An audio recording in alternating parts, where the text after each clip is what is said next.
There's no one in the world today could beat me. En 1988, Larry Holmes est persuadé d'avoir déjà vu le pire. Après tout, il a affronté les plus grands boxeurs de son époque. Il a partagé le ring avec Mohamed Ali. Il a défendu son titre mondial pendant des années. Il a encaissé des coups auxquels la plupart des hommes n'auraient même pas survécu. Et à 38 ans, Larry Holmes pense encore pouvoir gérer Mike Tyson. Ce qui est une erreur totale, parce que Tyson n'était pas simplement un boxeur. Il était devenu quelque chose de beaucoup plus inquiétant. Une peur collective, une catastrophe annoncée. Mais le plus effrayant, c'est que les spectateurs, les téléspectateurs et même les parieurs semblait déjà connaître la fin de l'histoire, bien avant le premier coup. À cette époque, Tyson est en train de révolutionner la catégorie poids lourd, combat après combat et adversaire après adversaire. Les hommes ne perdent plus seulement contre lui, mais plutôt ils disparaissent. C'était en quelques minutes et d'autres en quelques secondes. Les journalistes ne parlent plus de savoir s'il va gagner, ils parlent de combien de temps son adversaire va rester debout. Les bookmakers ne cherchent plus le vainqueur, ils cherchent le nombre de rounds. Le simple fait de survivre plusieurs reprises commence à être considéré comme un exploit. Et pourtant, Larry Holmes refuse de croire à cette histoire. Pour lui, Mike Tyson est un phénomène médiatique, un gamin dangereux, un champion impressionnant, mais pas une force de la nature. Alors les interviews commencent, et Larry Holmes affiche une confiance presque provocatrice. Il explique qu'il possède plus d'expérience, plus d'intelligence, plus de technique. Selon Larry Holmes,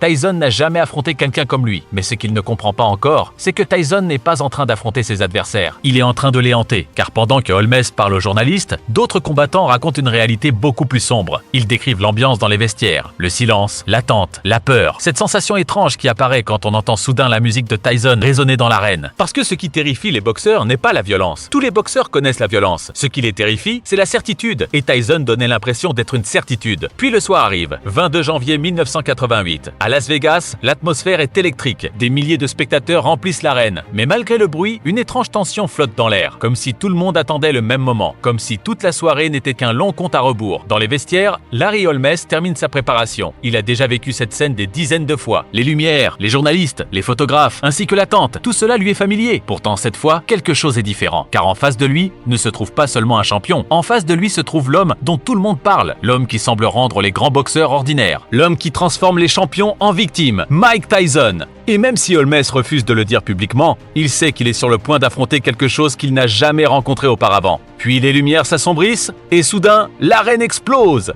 Mike Tyson apparaît. Pas de robe extravagante, pas de sourire, pas de spectacle, seulement un short noir, des chaussures noires et un regard vide. Ce regard, c'est ce dont parlent tous ceux qui l'ont affronté. Ce regard qui donne l'impression qu'il n'est déjà plus dans une compétition, mais dans une mission. Tyson avance lentement, sans émotion, sans réaction, sans détour, comme un homme qui connaît déjà la fin de l'histoire. Et pour beaucoup de spectateurs, le combat commence à cet instant précis, parce que Tyson ne ressemble pas à un challenger, il ressemble à un cauchemar. Pendant ce temps, Larry Holmes effectue son entrée. Le public applaudit. Après tout, il reste une légende, un ancien roi, un homme qui a marqué l'histoire des poids lourds. Mais même dans les tribunes, une réalité devient impossible à ignorer. Ce soir, Holmes n'est plus le personnage principal. Tyson s'impose.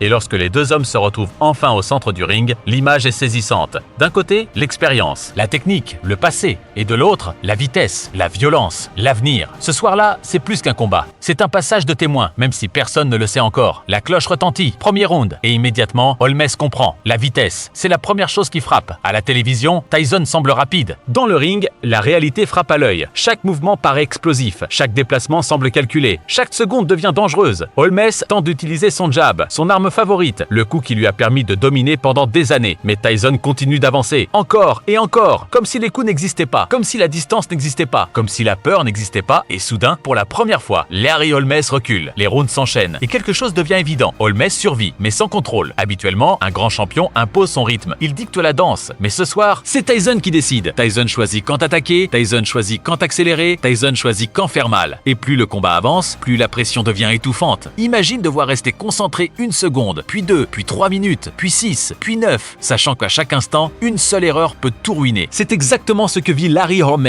Et peu à peu, l'assurance affichée durant les interviews commence à disparaître. Le public le ressent aussi. Chaque échange semble rapprocher Tyson de sa cible. Chaque offensive paraît plus violente que la précédente. Chaque round ressemble à une étape supplémentaire vers une conclusion déjà écrite. Et les commentateurs commencent eux aussi à comprendre. Holmes est courageux, Holmes est expérimenté, Holmes est intelligent, mais cela ne semble pas suffire, parce que Tyson ne combat pas comme les prédécesseurs. Il réduit progressivement l'espace, il coupe les angles, il enferme ses adversaires, puis il frappe, encore, et encore, jusqu'à ce qu'elle craque. Puis arrive le 4e round. Et soudain, le moment que tout le monde redoutait, Tyson déclenche une combinaison. Holmes tente de répondre, mais il est déjà trop tard, très en retard. Les coups arrivent de façon successive, violents, précis, brutaux. Et pour la première fois de la soirée, la légende vacille. L'arène explose, les spectateurs se lèvent, parce qu'ils savent que le moment approche. Ils savent que Tyson sent maintenant le sang. Et lorsqu'il sent le sang, il ne ralentit jamais. Quelques instants plus tard, le coup décisif arrive, puis un deuxième, puis un troisième. Et Larry Holmes s'effondre. Une fois, deux fois, puis une troisième. L'arbitre intervient. Le combat est terminé. Mike Tyson vient de détruire l'une des plus grandes légendes de l'histoire des poids lourds. Et soudain, tout devient silencieux. Pas dans l'arène, mais dans les esprits. Parce que le monde de la boxe vient de recevoir un message. Un message impossible à ignorer. Si Larry Holmes n'a pas pu l'arrêter, alors qui le pourra? Les images font le tour du monde. Les journaux publient leurs unes. Les chaînes de télévision rediffusent le combat. Les experts analysent chaque seconde. Mais la conclusion est toujours la même. Tyson est réel. Ou plutôt, le phénomène est réel. La peur est réelle. Et désormais, elle est plus forte que jamais. Car ce soir-là, Mike Tyson n'a pas seulement battu Larry Holmes.